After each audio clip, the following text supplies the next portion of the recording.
Today, we are breaking down a destination that very few people properly understand when it comes to work migration, Russia. And before you make any assumptions, let's be clear from the beginning. Getting a work visa for Russia is not about casual job searching. It is not about random applications.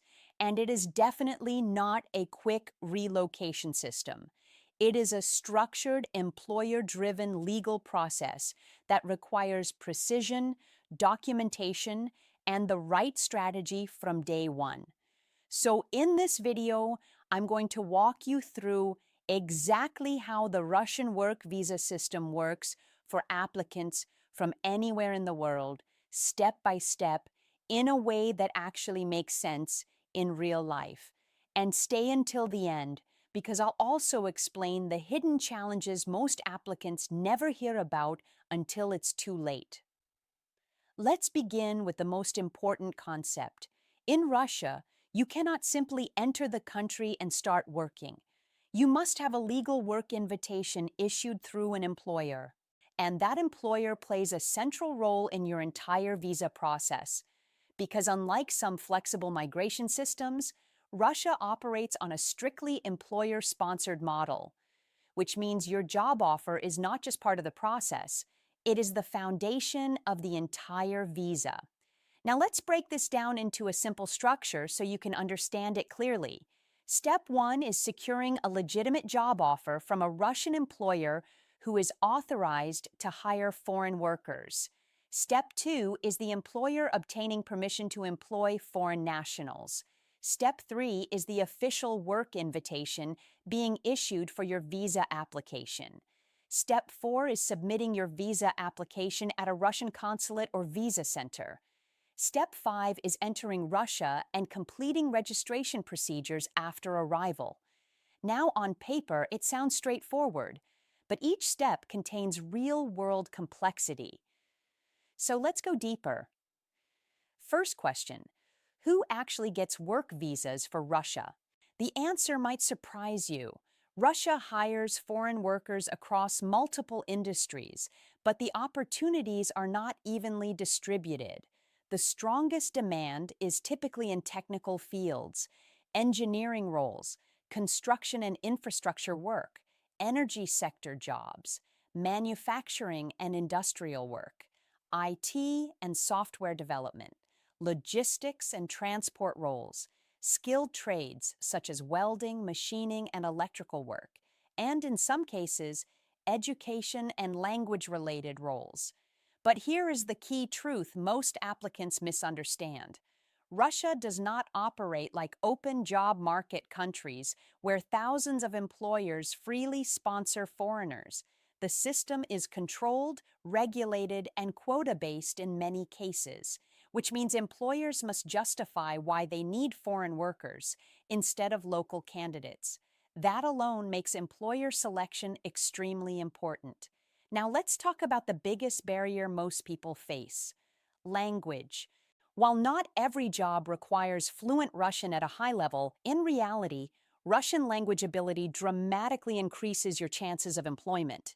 Because most workplaces, contracts, and daily operations are conducted in Russian. So even if you are applying for technical roles, communication becomes a major factor. Now let's talk about how job searching actually works. Unlike some global markets where job platforms are open and direct, Russia often relies on a mix of official job portals, company recruitment channels, and industry networks. But here is the important part: you cannot treat it like a simple online application process. Employers who hire foreign workers are selective. They look for verified experience. They look for stability in employment history. And they look for clear technical skills. Now let's talk about CV expectations. A Russian employer is not looking for overly designed resumes. They are looking for clarity and proof.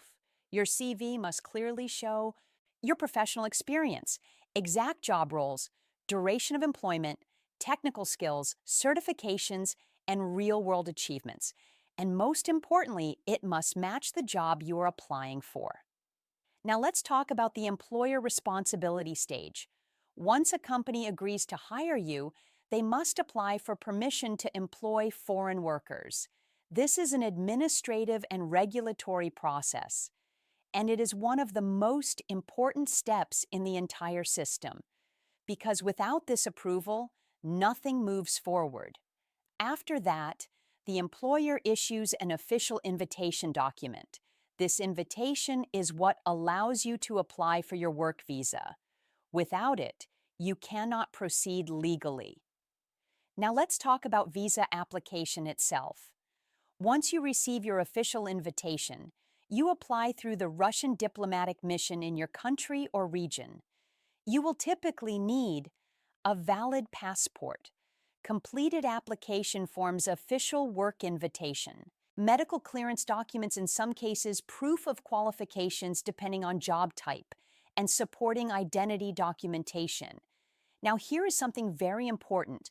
Processing times vary significantly depending on job category, employer documentation, and administrative checks.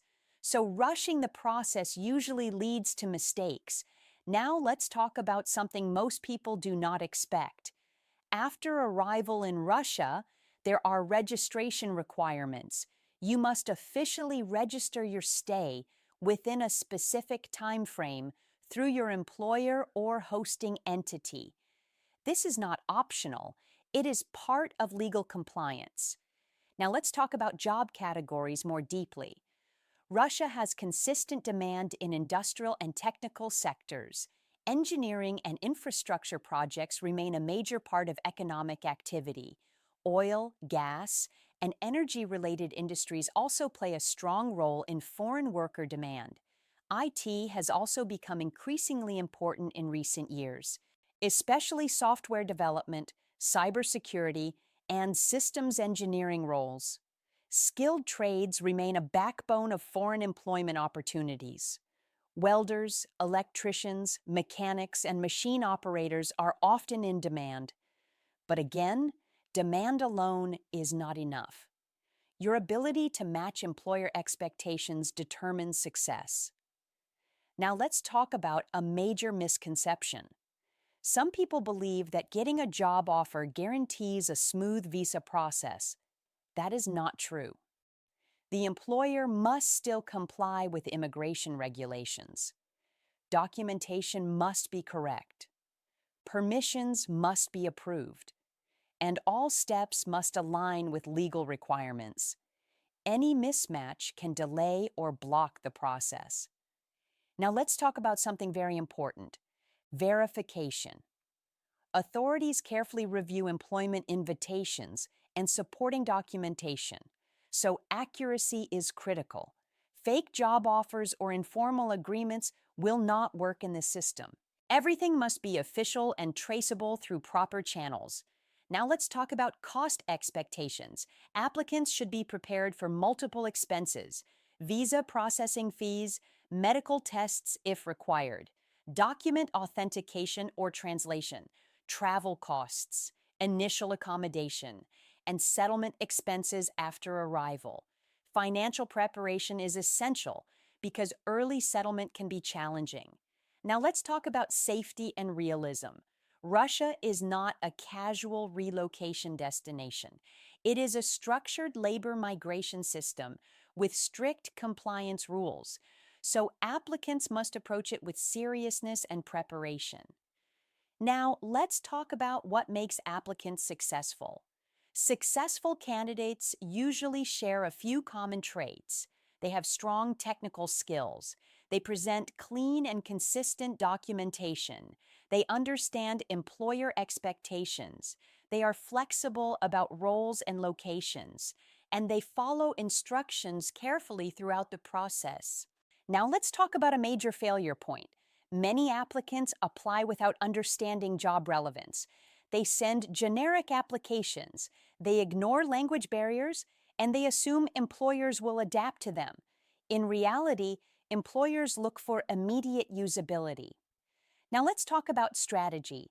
If you are serious about working in Russia, your approach must be structured. Step 1 is identifying your skill category. Step 2 is building a strong, verifiable CV. Step 3 is targeting employers who hire foreign workers. Step 4 is preparing documents before even applying. Step 5 is following through with precision when an offer arrives. Now let's talk about mindset. This process rewards patience and detail. It is not about speed, it is about accuracy. Applicants who rush often make errors. Applicants who prepare carefully succeed more often. Now let's talk about something most people overlook: long-term planning. A work visa is not just about entry. It is about what happens after arrival: job stability, skill development, employer relationships, and future extensions or legal status continuation. So thinking long-term is essential. Now let's bring everything together. Getting a work visa for Russia is absolutely possible for qualified applicants from anywhere in the world, but it is not flexible or casual. It is structured, formal, and employer-driven, which means success depends on preparation, documentation, and strategy. If you understand the system properly, target the right employers, and present yourself professionally, you can navigate it successfully. But if you approach it casually or with assumptions, the process becomes difficult very quickly. So the real message is simple: preparation wins, strategy wins, consistency wins. And in global migration, those who understand the system always move ahead of those who guess. Because one honest and well-prepared application is far more powerful than a thick folder full of random paperwork, and you have come to the right place to get all your visa applications sorted in a hassle-free and professional manner. Make sure to get in touch with us on our WhatsApp mobile number +642 217 86007. No matter which part of the world you are in, and do subscribe, like and share this video with anyone who you think may find it helpful, and stay tuned for many more interesting updates. Thank you for watching.